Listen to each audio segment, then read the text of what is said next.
ओम शांति। आज की अव्यक्तवाणी की तारीख है 18th जुलाई 1974।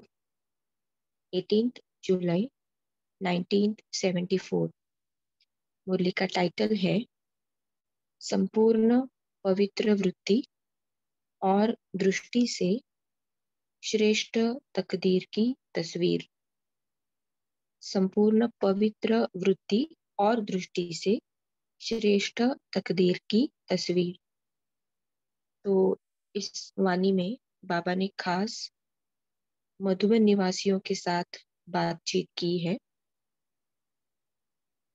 बाबा ने खास जो भविष्य श्रेष्ठ भाग्य है, या हम कहे जो हम आत्माएं इस संगम के समय पर अपने आप को संपूर्ण अवस्था की ओर लेके जा रहे हैं, तो अपनी ही संपूर्ण स्थिति का जब सतयुग में हम देवात्मा बनकर पाठ बजाएंगे, तो ऐसे श्रेष्ठ भाग्य की लकीर जो हम इस समय बना रहे हैं, उसकी कौन सी 3 मुख्य बातें हैं या आधार है, इसको बाबा ने हमें बताया है। और किस रीति से इन 3 बातों का चेकिंग होना चाहिए, और चेकिंग होने के बाद कैसे हम उनको चेंज कर सकते हैं और यथार्थ रीति अपने श्रेष्ठ भाग्य की या तकदीर की तस्वीर बना सकते हैं। इसके लिए बाबा ने खास डायरेक्शन इस वाणी में दिए हुए हैं। तो श्रेष्ठ तकदीर की तस्वीर बनाने वाले सर्व आत्माओं के शुभ चिंतक व सदा कल्याणकारी परम पिता शिव परमात्मा बोले, आज विशेष रूप से मधुबन निवासियों के तकदीर की लकीर देख रहे हैं। हर एक श्रीमत के अनुसार व बाप दादा की पालना के अनुसार अपनी अपनी तकदीर की लकीर बना रहे हैं। बाबा ने क्या कहा? तकदीर बनाने की जो मुख्य 2 बातें, कंडीशंस, बाबा कहता है, एक तो बाबा की श्रीमत और दूसरी बाबा की पालना। तो बाबा कहता है, क्या अपनी तस्वीर को सदैव दर्पण में देखते रहते हो? अपनी तस्वीर को सदैव दर्पण में देखना माना स्थूल देह की तो बाबा बात ही नहीं करता, लेकिन मैं आत्मा जो बाबा मुझे ज्ञान सुनाता है, उस ज्ञान रूपी दर्पण में चेक करूं कि मैं कितना उस ज्ञान का स्वरूप बन चुकी हूँ। तो बाबा कहता है, क्या सदैव दर्पण में देखते रहते हो? क्या इस तकदीर की लकीर की मुख्य विशेषताओं को जानते हो? स्थूल तस्वीर व चित्र बनाने वाले जानते हैं कि इस चित्र की वैल्यू किन किन विशेषताओं के आधार पर होगी।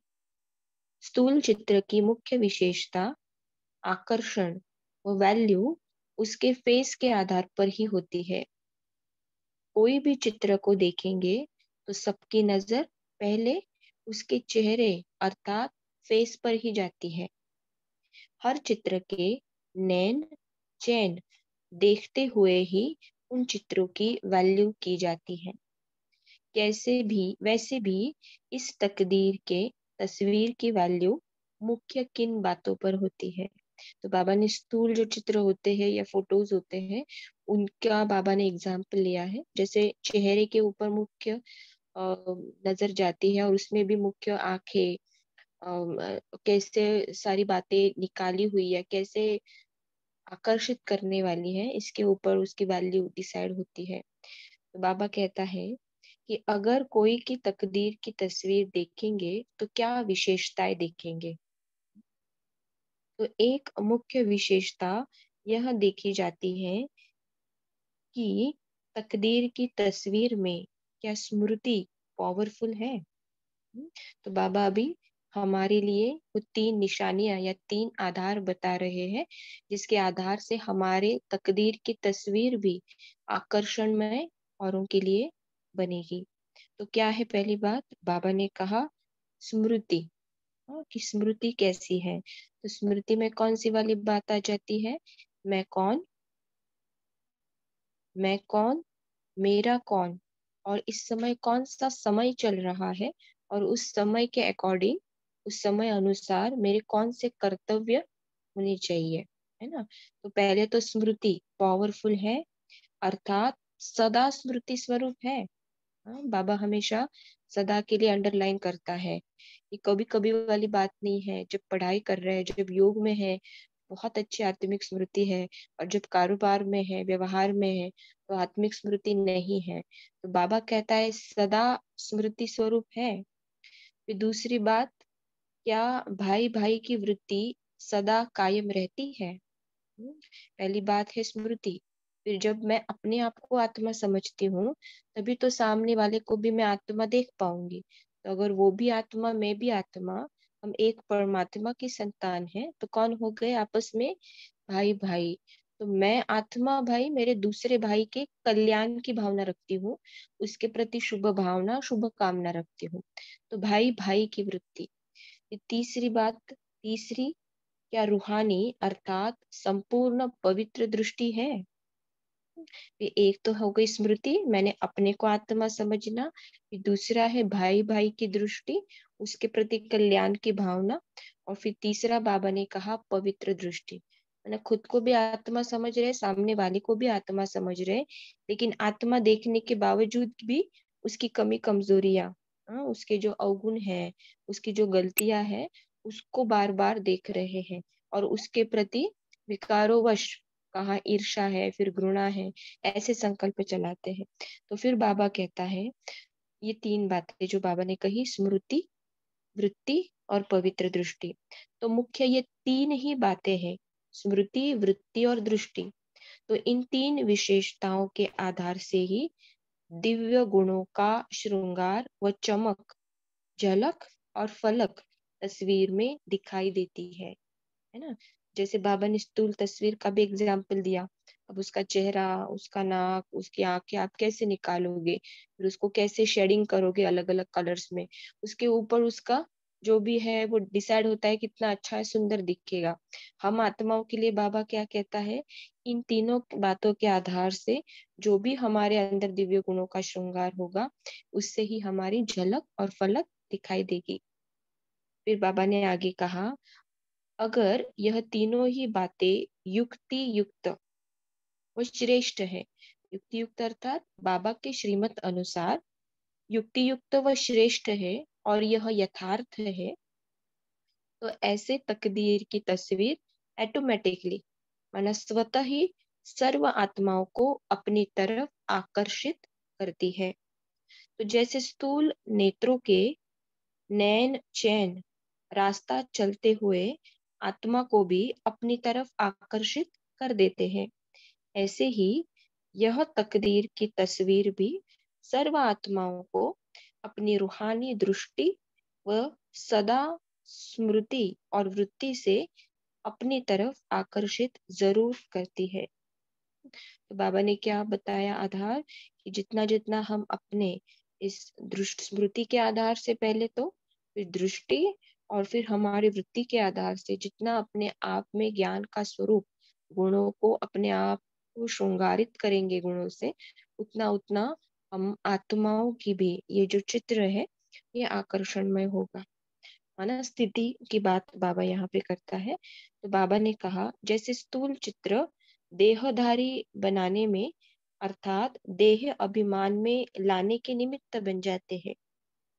स्थूल चित्र देहधारी बनाने में अर्थात देह अभिमान में लाने के निमित्त बन जाते हैं, न चाहते हुए भी आकर्षित करते हैं।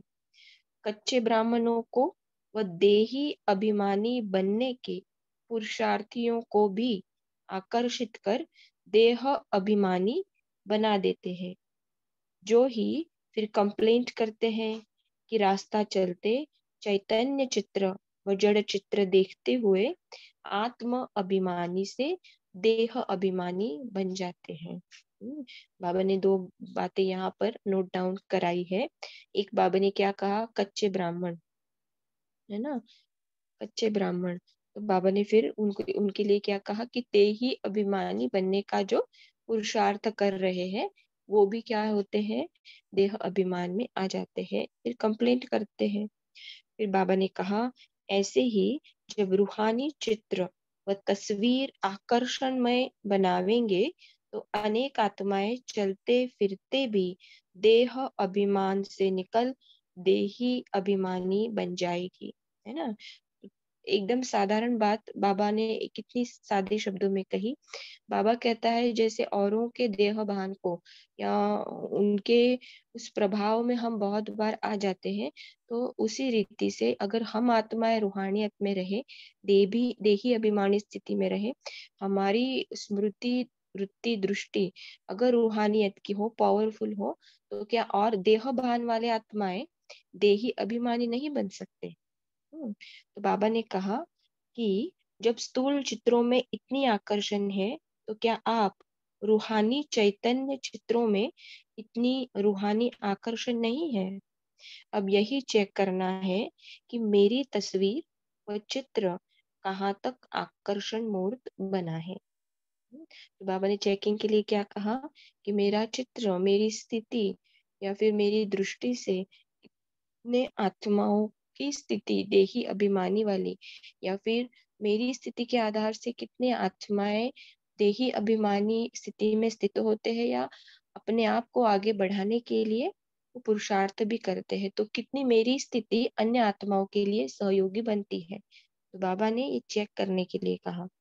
फिर बाबा कहे इस रूहानी चित्र में अगर इन 3 विशेष बातों में से एक की भी कमी है तो वह वैल्यूएबल नहीं गिना जाएगा।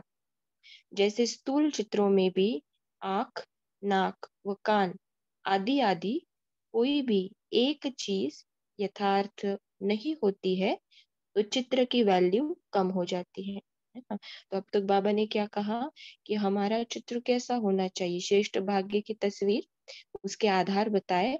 फिर ये बताने के बाद बाबा ने क्या कहा, इसमें से अगर एक भी कम होगा तो रिजल्ट क्या होगी, ये बाबा बता रहा है। तो बाबा कहता है रिजल्ट क्या है कि हमारी वैल्यू माना तकदीर कम हो जाएंगी। कैसे, तो उसको बाबा ने क्या कहा, बाबा कहता है चाहे सारा चित्र कितना भी सुंदर हो, लेकिन मुख्य फेस में अगर थोड़ी सी भी कमी रहती है तो चित्र बेकार हो जाता है या फिर उसकी वैल्यू आधी हो जाती है। ऐसे ही यहाँ भी इन 3 विशेषताओं में से एक की भी कमी है तो प्रारब्ध व प्राप्ति के समय में से आधा समय कम हो जाता है। अर्थात 16 कला से 14 कला हो जाने से आधी वैल्यू हो गई ना, है ना। तो बाबा ने जो हमें 3 आधार बताए उसमें से एक भी अगर नहीं है या थोड़ी बहुत परसेंटेज में भी कम है, तो बाबा क्या कहता है, तकदीर की वैल्यू कम होगी। और कहाँ तक कम होगी, बाबा ने आधा हिसाब बताया, माना 16 से 14 कला। माना ही क्या है, सतयुग से देवता नहीं लेकिन क्षत्रिय में, चंद्रवंशी में आएंगे। ठीक है। तो बाबा ने आगे कहा तो आधी वैल्यू हो गई ना, इसीलिए इन तीनों ही बातों की हर समय चेकिंग चाहिए। अच्छा, तो क्या ऐसी चेकिंग करते हो।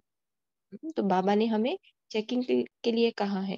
तो जितना जितना हम जब भी पाठ में आते हैं तो अटेंशन रखकर कि क्या मेरी स्मृति में स्थित होकर मैं कर्म कर रही हूँ, तो बार बार अपने को देही अभिमानी स्थिति में स्थित कराना, क्योंकि बहुत बार हम कर्म के प्रभाव में आते हैं या संग के प्रभाव में आ जाते हैं। फिर बाबा ने वृत्ति की बात कही, तो क्या भाई भाई की दृष्टि है, फिर वृत्ति है, फिर दृष्टि की बात बाबा ने कही पवित्र चाहिए, तो क्या मेरे अंदर के देह भान के संस्कारों वश या विकारों वश में उनके प्रति सोच संकल्प चला रही हूँ।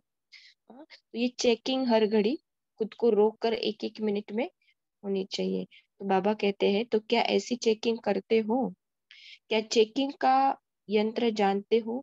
ये चेकिंग करने के लिए कौन सा यंत्र है, तो बाबा कहता है यंत्र द्वारा ही तो चेकिंग करेंगे ना।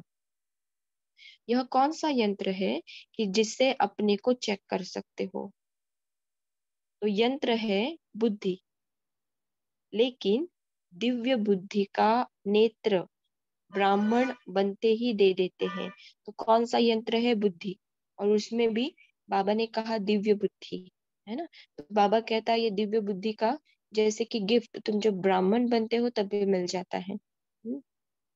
तो बाबा कहे, जैसे ऐसे कई लौकिक कुल होते हैं जहाँ जन्म लेने से ही युद्ध में व हिंसा में प्रवीण बनाने के लिए बचपन से ही तलवार के बजाय चाकू व लाठी चलाना सिखलाते हैं, जिससे कि उनको अपने शूरवीर कुल की स्मृति रहे। बाप दादा भी हर ब्राह्मण को माया के वार से बचने के लिए वो माया को परखने के लिए यह दिव्य बुद्धि का नेत्र देते हैं। दिव्य बुद्धि की बात बाबा हमेशा करता है। तो बुद्धि तो है, और जो बाबा हमें ज्ञान सुनाता है उसको हम आत्मा अपने बुद्धि में धारण भी करते हैं, लेकिन सिर्फ धारण करने की बात नहीं होती।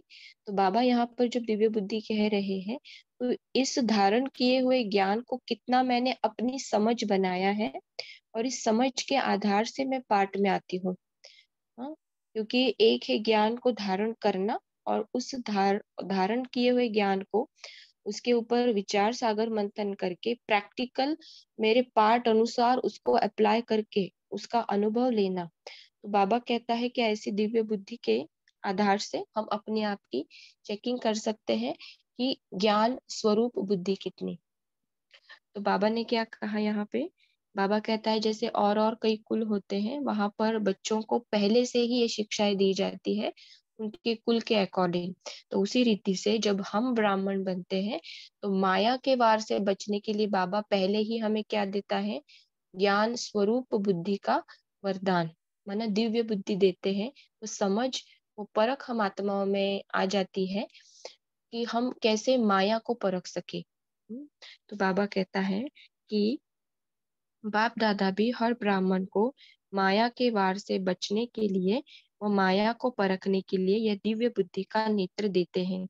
लेकिन दिव्य बुद्धि के बजाय जब साधारण लौकिक बुद्धि वाले बन जाते, तब माया को परख नहीं सकते, माया के वार से बच नहीं सकते, वो अपनी चेकिंग नहीं कर सकते, है ना। तो लौकिक बुद्धि बाबा ने उसके दिव्य बुद्धि के अगेंस्ट बाबा ने लौकिक बुद्धि कहा। लौकिक बुद्धि माना देह भान वाली बुद्धि, जो भी बाहर है उसको मैं ज्ञान के आधार से परख कर अपने में नहीं ले रही हूँ, जो है वो एज इट इज मेरे अंदर जा रहा है। तो माया भी है तो भी वो मुझे हरा के चली जाएगी, तो भी मैं आत्मा उसको परख नहीं पा रही हूँ।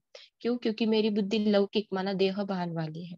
तो बाबा कहता है कि माया के वार से बच नहीं सकते, वह अपनी चेकिंग नहीं कर सकते। पहले यह देखो कि क्या अपना दिव्य बुद्धि रूपी नेत्र अपने पास कायम है ना। दिव्य बुद्धि नेत्र अपने पास कायम है क्या? निरंतर मेरे बुद्धि में ज्ञान इमर्ज है? क्योंकि वो इमर्ज होगा, उस ज्ञान की समझ होगी, तभी मैं माया के वार को परख सकूंगी। फिर बाबा ने कहा, कहीं दिव्य बुद्धि रूपी नेत्र पर माया के संग दोष व वातावरण का प्रभावशाली जंग तो नहीं लग रहा है, वह कोई डिफेक्ट तो नहीं कर रहा है। अपनी ऐसी श्रेष्ठ तस्वीर बनाने के लिए मुख्य तीन विशेषताओं को भरने के लिए तीन शब्द याद रखो। तो निरंतर मैं आत्मा दिव्य बुद्धि के आधार से अपने आप के स्मृति को, वृत्ति को और दृष्टि को बाबा की श्रीमत अनुसार चलाओ, उनको शक्तिशाली बनाओ। उसके लिए बाबा ने तीन शब्द याद रखने की बात की है। बाबा ने कहा तीन शब्द याद रखो। निर्वाण स्थिति में होना है, निर्माण बनना है, और निर्माण करना है। एक है निर्वाण, दूसरा है निर्माण, और दूसरा है निर्माण। तो निर्वाण, निर्माण और निर्माण अर्थात मान से परे। तो यह तीन शब्द स्मृति में रखो, तो तकदीर की तस्वीर आकर्षणमय बन जाएगी। तो बाबा ने आगे का उसका स्पष्टीकरण दिया है इन तीनों शब्दों का। बाबा कहते हैं, चलते चलते इन तीन बातों की कमी हो जाती है। ना, ये जो तीन स्थितियां बाबा ने बताई है, इनकी कमी हो जाने के कारण क्या होता है? ना स्मृति रहती है, ना वृत्ति रहती है, ना दृष्टि रहती है। तो बाबा कहते हैं कि निर्वाण स्थिति में कम रहते हैं, वाणी में सहज और रुचि से आते हैं। जितनी वाणी से लगन है, उतनी वाणी से परे स्थिति में स्थित होने की लगन व रस का अनुभव करते हो। बाबा ने कहा निर्वाण स्थिति माना वाणी से परे वाली स्थिति। जितना आवश्यक है, जहां पर आवश्यक है, उतना ही वाणी का उपयोग करना। हम्म, तो बाबा कहता है वाणी में तो रुचि से आते हैं, लेकिन वाणी से परे जाने की भी लगन होनी चाहिए। फिर बाबा कहता है निर्माण। हम्म, निर्माण बनने के बजाय अनेक प्रकार के मान, देह का, वो पोजीशन का, गुणों का, सेवा का, सफलता का, वह अनेक प्रकार के मान सहज स्वीकार कर लेते हो और स्वीकार करने की इच्छा में रहते हो। निर्माण भी बाबा कहता है नहीं बनते हैं, क्योंकि अलग अलग प्रकार के देह के, पद पोजीशन के मान की इच्छा रखते हैं, या अगर किसी ने स्तुति भी कर ली तो उसको स्वीकार भी कर लेते हैं। तो बाबा ने आगे कहा आप मान के जिज्ञासु हो। हम्म, मान नाम शान के जिज्ञासु हो, इसीलिए स्वमान का कोर्स अभी तक समाप्त नहीं कर सके हो।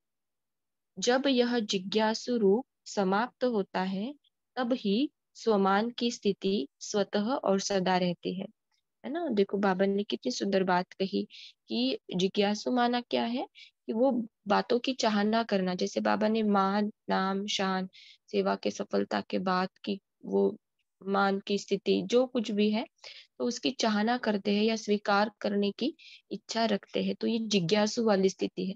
बाबा कहता है ये जितनी समय रहेगी स्थिति, तो स्वमान में कैसे स्थित रहेंगे, है ना। तो बाबा ने कहा कि जितना जिज्ञासु हो, इसलिए स्वमान का कोर्स अभी तक समाप्त नहीं कर सके हो। तो जब यह जिज्ञासु रूप समाप्त होता है, तब ही स्वमान की स्थिति स्वतः और सदा रहती है। मान स्वमान को भुला देता है। मैं आत्मा अपने बाबा द्वारा मिले हुए स्वमानों में और श्रेष्ठ स्थिति में स्थित रहूं, न्यारा और प्यारा होकर पाठ में आऊं। जैसे बाबा ने एक अव्यक्तवाणी में भी कहा था, इन नाम मान शान से परे रहने की युक्ति में बाबा ने कहा था एक ही शब्द याद रखो, करण करावनहार बाबा है। तो कराने वाला वो है, मैं एक बीच का इंस्ट्रूमेंट हूँ। तो इससे क्या होगा, इस मान शब्द से परे होते जाएंगे। तो बाबा कहता है मान स्वमान को भुला देता है। ऐसे ही नव निर्माण करने के बजाय या कंस्ट्रक्शन के बजाय डिस्ट्रक्शन कर देते हो। अर्थात नव निर्माण के बजाय कभी कभी कोई की स्थिति को नीचे गिराने के निमित्त बन जाते हो। बाबा ने कहा एक तो निर्वाण, फिर बाबा ने कहा निर्माण, और फिर बाबा ने अभी कहा निर्माण। निर्माण माना कुछ नया बनाना, है ना। तो बाबा कहता है क्या करते हैं, कंस्ट्रक्शन के बजाय डिस्ट्रक्शन कर देते। एक तो स्वयं भी अपनी स्थिति से नीचे आते हैं और अनेकों की स्थिति को नीचे लाने के लिए निमित्त बन जाते हैं, ऐसा कोई कर्म करते हैं। तो बाबा कहे सदैव हर कर्म में व हर संकल्प में चेक करो कि यह संकल्प, बोल व कर्म क्या नवनिर्माण के निमित्त है। और जो बाबा हमेशा ये तीन बातें कहता है, संकल्प बोल और कर्म, तो तीनों ही बातों में से पहले अगर संकल्पों पे ही अटेंशन रखा, तो बोल और कर्म पर ऑटोमेटिकली अटेंशन आ जाता है। तो बाबा ने कहा कि चेक करो कि सदैव यह संकल्प बोल और कर्म या नव निर्माण के निमित्त है। ऐसी स्टेज रखने से सर्व विशेषताएं स्वतः ही आ जाएगी। यह वर्तमान समय पुरुषार्थ को तीव्र करने की युक्ति। मधुबन निवासियों की रिजल्ट अच्छी रही। मेजॉरिटी स्नेह और सहयोग में अथक सेवाधारी रहे हैं और आगे भी बनते रहेंगे। महिमा योग्य तो बने हो, जो कि स्वयं बाप दादा महिमा कर रहे हैं। अब आगे क्या करना है, मधुबन निवासियों को और सब आत्माओं को विशेष व्रत लेना चाहिए। कौन सा, तो बाबा ने अभी आगे व्रत की बात की है। तो बाबा ने अभी आगे व्रत की बात की है। कौन सा व्रत लेना है, माना एक दृढ़ निश्चय, एक दृढ़ संकल्प के आधार से चलना है। तो कौन सा व्रत, यही लेना है कि हम सब एक मत, एक ही श्रेष्ठ वृत्ति, एक ही रूहानी दृष्टि और एक रस अवस्था में एक दो के सहयोगी बन, शुभ चिंतक बन, शुभ भावना और शुभ कामना रखते हुए और अनेक संस्कार होते हुए भी एक बाप समान सतोप्रधान संस्कार और स्व के भाव में रहने वाला स्वभाव बनाने का किला मजबूत बनावेंगे। तो यह है व्रत, है ना। तो बाबा ने देखो यहाँ पर व्रत बताया है, लेकिन उसके पहले बाबा ने स्थिति भी बताई है, अवस्था कैसी होनी चाहिए। तो एक रस वाली अवस्था, रूहानी दृष्टि वाली श्रेष्ठ वृत्ति और एक के श्रीमत पर चलने वाली। तो ऐसी अवस्था बनाकर फिर औरों के प्रति शुभ भावना शुभ कामना रखनी है। भले अलग अलग संस्कार स्वभाव है, लेकिन फिर भी एक बाप समान सत्व प्रधान संस्कार बनाकर अपने स्वस्मृति में स्थित रहकर फिर इस किले को मजबूत बनाने का व्रत लेने के लिए बाबा ने कहा है। फिर बाबा ने कहा कि स्वयं के प्रति व सर्व आत्माओं के प्रति यह व्रत लेने की हिम्मत है। बाबा फिर क्वेश्चन करता है कि क्या ऐसा व्रत सर्व आत्माओं के प्रति और स्वयं प्रति लेने की हिम्मत है। स्वयं के प्रति तो प्रवृत्ति में रहने वाले और वातावरण में रहने वाले भी करते हैं। मधुबन निवासियों में न सिर्फ स्वयं के प्रति, साथ ही संगठन के प्रति भी व्रत लेने की हिम्मत चाहिए। यही मधुबन वरदान भूमि की विशेषता है। समझा।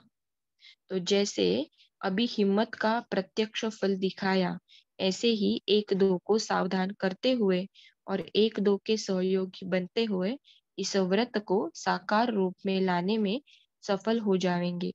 तो जैसे और जोन वालों को अपनी अपनी विशेष सर्विस का सबूत देने के लिए सुनाया है, वैसे ही मधुबन निवासियों को भी इस बात का सबूत देना है ना, कि दृढ़ संकल्प करते हुए एक व्रत में स्थित होकर स्वयं के लिए भी और औरों के लिए भी सहयोगी बनना है। तो बाबा ने कहा इस आधार पर ही जनवरी में प्राइज मिलेगी। इतने समय में सबूत देना मुश्किल है क्या। साकार रूप द्वारा व अव्यक्त रूप द्वारा शिक्षा और स्नेह की पालना कितना समय ली है। तो पालना लेने के बाद अन्य आत्माओं की पालना करने के निमित्त बन जाते हैं। खास मधुबन निवासियों के लिए बाबा कहता है साकार में पालना ली, अव्यक्त में भी ली, अब पालना लेने के बाद क्या करना है, पालना देने के निमित्त बनना है। फिर बाबा ने कहा कि ऐसी पालना करने के निमित्त बने हो या अभी तक लेने वाले ही हो। फिर बाबा कहता अभी तो पुरानों को आने वाले नए बच्चों की पालना करनी चाहिए, अर्थात अपने शिक्षा स्वरूप द्वारा और स्नेह द्वारा उनको आगे बढ़ाने में सहयोगी बनना है। पुरानों को क्या करना है, नयों की पालना करनी है। कैसे, जैसे बाबा ने हमें पालना दी है उसी अनुसार औरों को पालना देनी है। फिर बाबा ने कहा उनको आगे बढ़ाने में भी सहयोगी बनना है और इस कार्य में दिन रात बिजी रहना है। इतना समय करना है, तो बाबा कहता है दिन रात बिजी रहना चाहिए। यह अव्यक्त पाठ भी विशेष नयों के लिए है। यह अव्यक्त पाठ भी बाबा ने कहा विशेष नयों के लिए है और पुरानों को तो अब बाप के समान बन नई आत्माओं के हिम्मत और उल्लास को बढ़ाना है। जैसे बाप दादा ने बच्चों को अपने से भी आगे रखते हुए अपने से भी ऊंच बनाया, ऐसे ही पुरानों का कार्य है नयों को अपने से भी आगे बढ़ाने का सबूत दिखाना, सर्व शिक्षाओं को साकार स्वरूप में दिखाना, है ना। तो बाबा कहता है पालना का प्रैक्टिकल रूप रिटर्न रूप में देना है।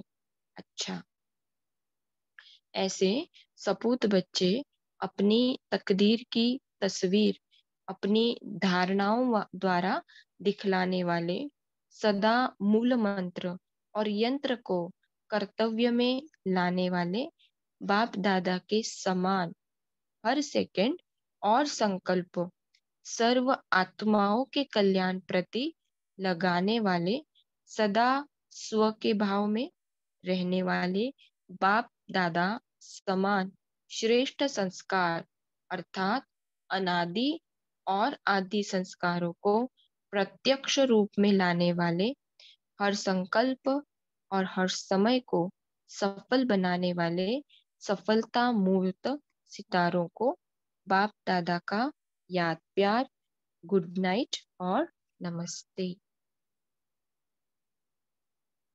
अच्छा, ओम शांति।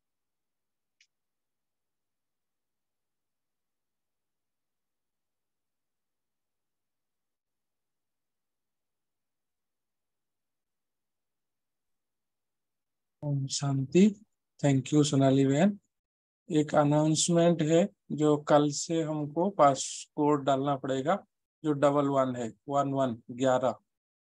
वो पासकोड डालने से हम एंट्री कर पाएंगे, पार्टिसिपेट कर पाएंगे जूम मीटिंग में। Thank you. अब हम सब ब्रेकआउट रूम में जाएंगे, अपना अपना शेयर करेंगे।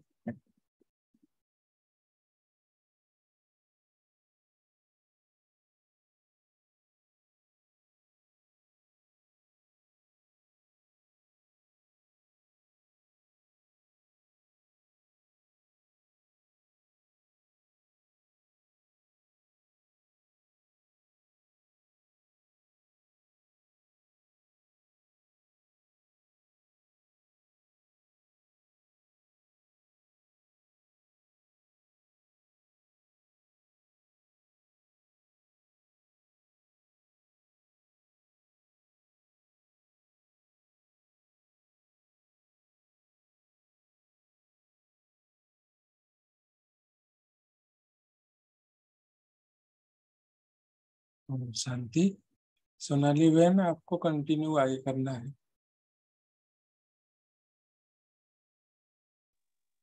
ओके, ओम शांति। तो अभी शेयरिंग होगा भाई जी। शेयरिंग हम तो हाँ, शेयरिंग करेंगे। हाँ जी। ओके, ठीक है। अच्छा, ओम शांति। नमिता जी।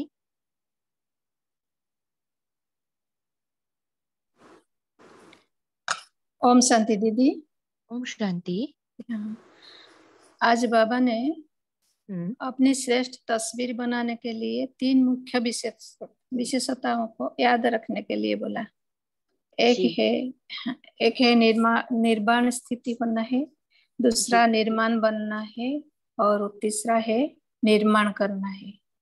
जी तो हम क्या करते हैं कि हम वाणी से बहुत जल्दी आ जाते हैं, जी लेकिन निर्वाण अर्थात वाणी से परे आत्मिक स्थिति में रहना है, जी अंतर्मुखी बनना है, साइलेंस में रहना है। मुख से साइलेंस नहीं, लेकिन संकल्पों से साइलेंस रहना है। जितना जी आवश्यक है उतना वाणी को यूज करना है।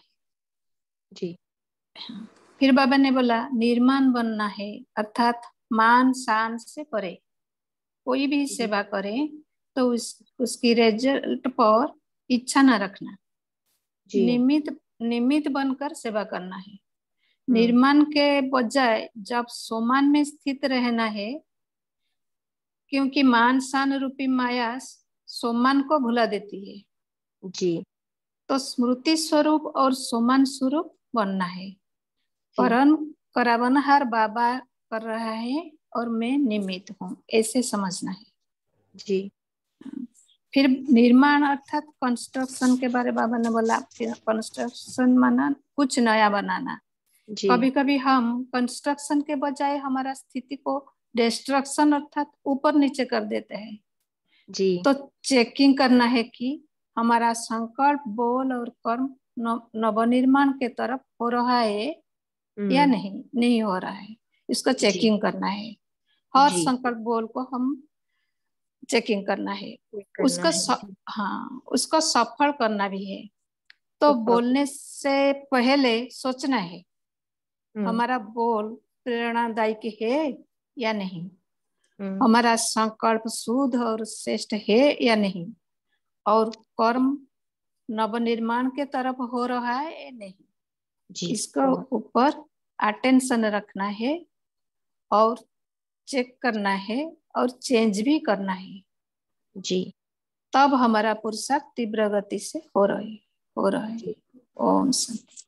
ओम शांति। जी बहुत अच्छे। बाबा ने ये 3 शब्द मुख्यत्वे कहे थे, निर्माण, निर्वाण, निर्माण और निर्माण। और जी बहुत अच्छे। कोई और शेयर करना चाहेगा? ओम शांति दीदी। ओम बाबा शांति। ने कहा है, जैसे चित्र में दिखते हैं मेरा नाक, कान, मुख, माना फेस वैल्यूबल होनी है, तो हाँ, चेक करो 16 कला हूँ व हाँ, 14 कला।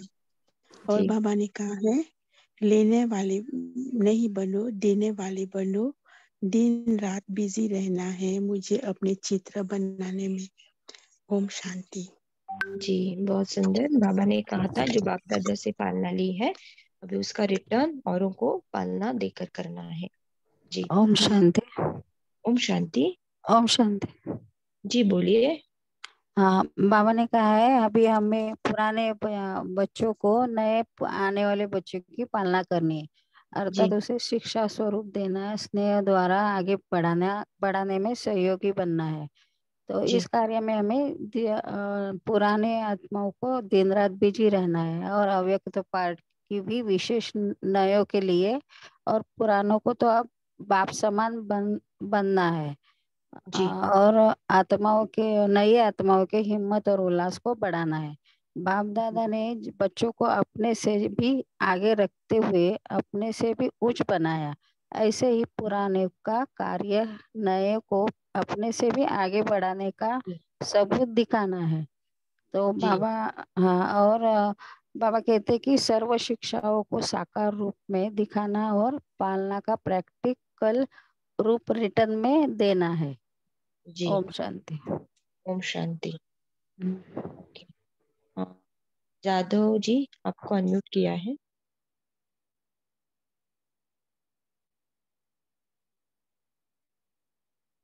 जाधव जी आपको अनम्यूट किया है। ओम शांति। ओम शांति। आज बाबा ने मुख्य 3 विशेषता बताई अपनी तकदीर की तस्वीर ऊंच बनाने के लिए। वो 3 बातें हैं, एक स्मृति, वृत्ति और दृष्टि। करेक्ट।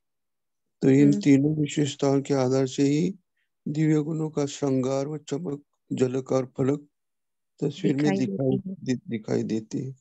हाँ अगर ये 3 बातें युक्त व श्रेष्ठ है और ये यथार्थ है, जी तो ऐसी तकदीर की तस्वीर ऑटोमेटिकली स्वतः ही सर्व आत्माओं को अपनी तरफ आकर्षित करती है।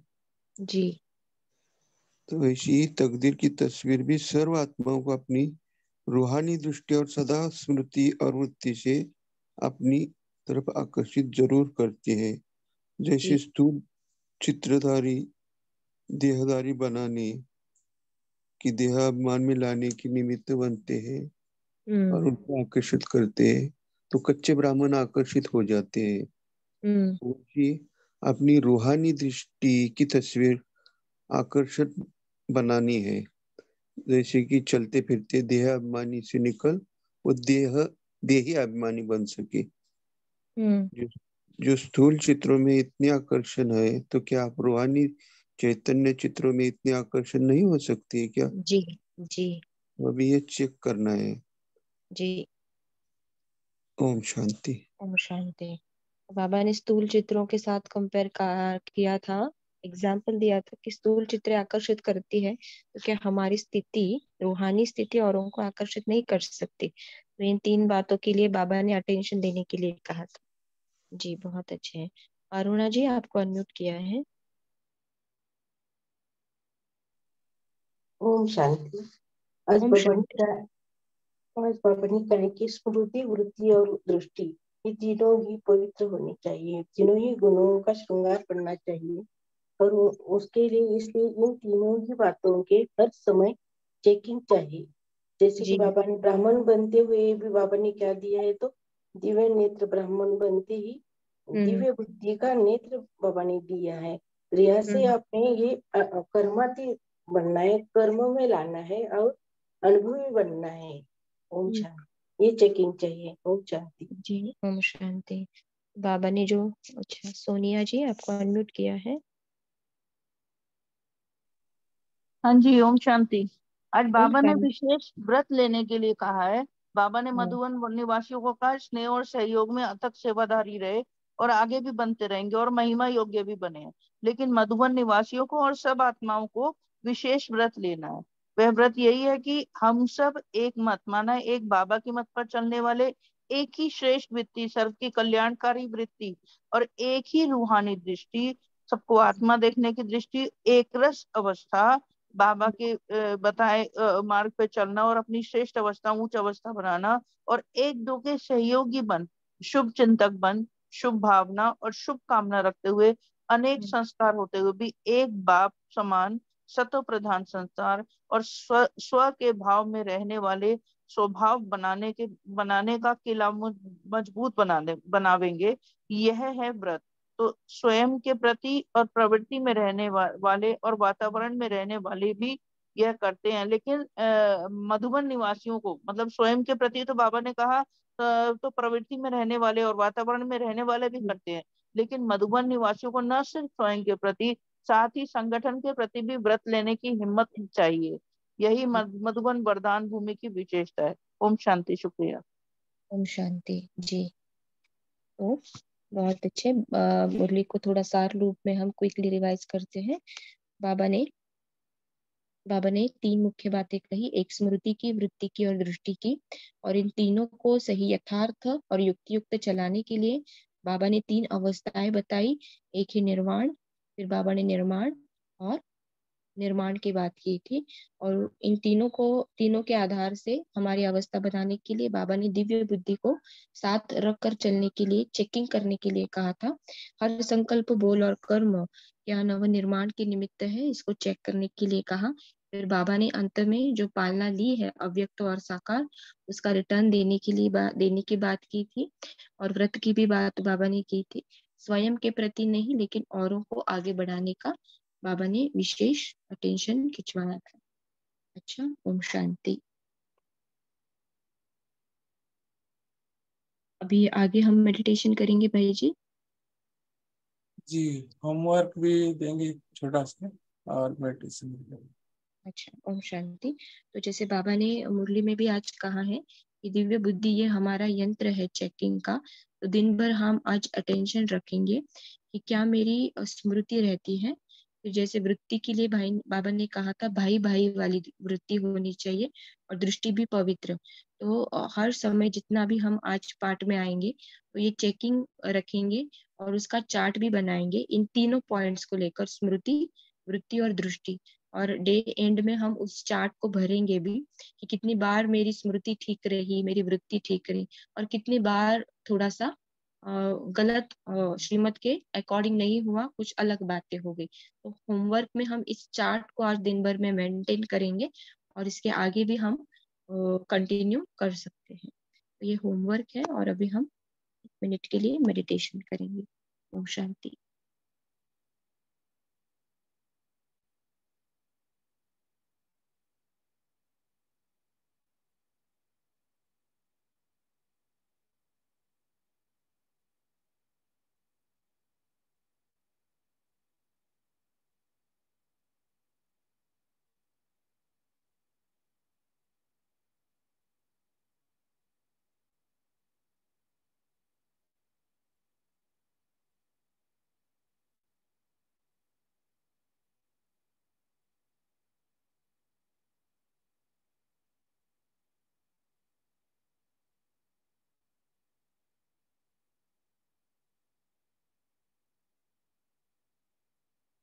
ओम शांति। सभी अलर्ट होके अपने स्व के स्वरूप में मन बुद्धि को एकाग्र करेंगे।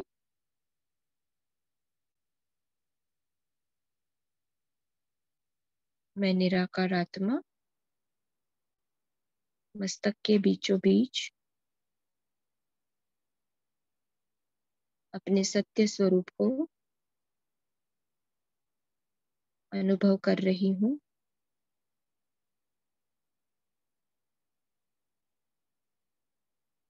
मैं चैतन्य ऊर्जा अपनी लाइट को चारों ओर फैलाते हुए मस्तक से निकल अपने घर बाबा के पास परम धाम में जा रही हूँ।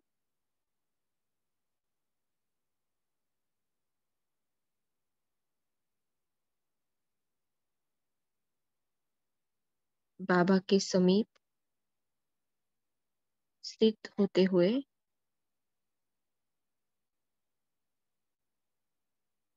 बाबा के पवित्र प्रकाश को अपने में समा रही हूँ। बाबा की दिए हुए डायरेक्शन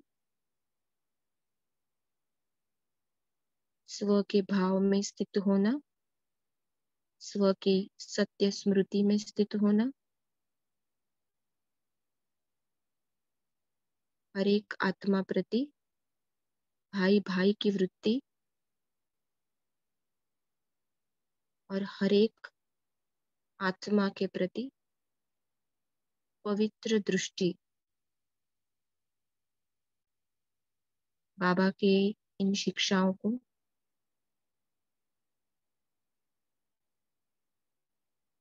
बाबा के समीप स्थित हो, बाबा के शक्तियों सहित अपने में समा रही हूँ।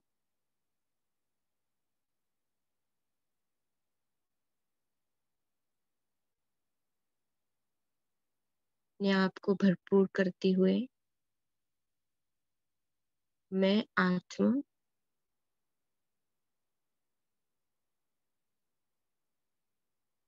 अपने स्थूल शरीर के सम्मुख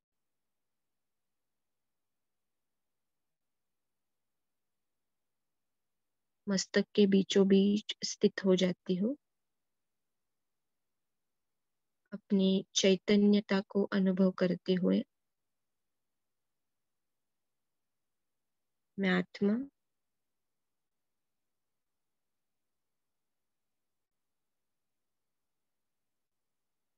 ज्ञान स्वरूप स्थिति में स्थित हो जाती हूँ।